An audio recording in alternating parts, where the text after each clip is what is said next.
စေတနာရှင်ကိုသူမိသားစုမအံဘေစီချမ်းသာကွန်ကြောင့်မကြပါစေအားလုံးပဲမင်္ဂလာပါစေတနာရှင်ကိုစွမ်း channel ကနေပြီးတော့ကြိုဆိုလိုက်ပါတယ်ဒီနေ့မှာတော့နေကုန်ကြီးရတော့ပြတ်သွားတယ်နော်မနက်ဖြန်အတွက်ကျွန်တော်ထုတ်ပေးမယ်နေကုန်ကြီးရတော့အစ်စ်ဖြစ်ပါတယ်နော်နေကုန်ကြီးရောဝိုင်းကြီးရောအစ်စ်ထုတ်ထားတဲ့အတွက်မနက်ဖြန်ကဏ္ဍနေရတော့တော်လှပါတယ်နော်မနက်ဖြန်ဩဂတ်စ်လ26ရက်နေ့ဗုဒ္ဓနေ့ရဲ့နေကုန်အကောင်းဆုံးကဏ္ဍများကိုကျွန်တော်တင်ဆက်ပေးသွားမှာဖြစ်ပါတယ်ဒီနေ့ကတော့ကျွန်တော်လူရင်းသူရှင်းမယ်နော်မြန်မြန်လေးပဲကျွန်တော်ပြောလိုက်မယ်နော်တူဒီဆိုတာအမှားအမှန်ရှိနိုင်ပါတယ်အမြဲတမ်းလည်းမမှန်နိုင်တယ်လို့အမြဲတမ်းလည်းမမှားနိုင်ပါဘူးနော်မနက်ဖြန်နေကုန်ကြီးအကောင်းဆုံးနေကုန်ကြီးရတော့9338ဖြစ်ပါတယ်နော်9338နေကုန်ကြီးနေကုန်ဝမ်းချင်းရတော့69ဝမ်းချင်း69ဝမ်းချင်းဖြစ်ပါတယ်နော်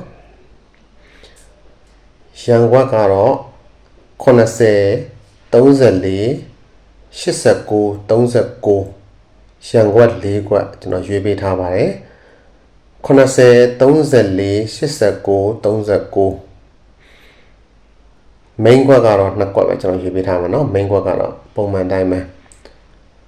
main ကွက်2ကွက်ကတော့59ရယ်59ရယ်เนาะနေကုန်မှာအကောင်းဆုံး break 2.4 break နေကုန်မှာအကောင်းဆုံး break က2.4 break เนาะ break ကောနေကုန်ချိန်ကောနေကုန်ကြီးရောအညိเนาะအဲ့ကဏ္ဍနေကအကောင်းဆုံးကဏ္ဍနေပါเนาะမနက်ဖြန်အတွက်တနေကုန်မှာအကောင်းဆုံးတစ်ကွက်ကောင်ကတော့68နေကုန်အကောင်းဆုံးတစ်ကွက်ကောင်68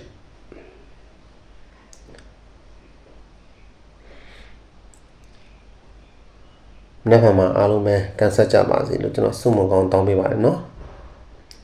စေတနာရှင်ကိုစွမ်းရဲ့မိသားစုများအားလုံးပဲစိတ်ချမ်းသာကိုကျန်းမာကြပါစေလို့ကျွန်တော်ဆုမွန်ကောင်းတောင်းပေးပါတယ်เนาะမနက်ဖြန်အားလုံးပဲ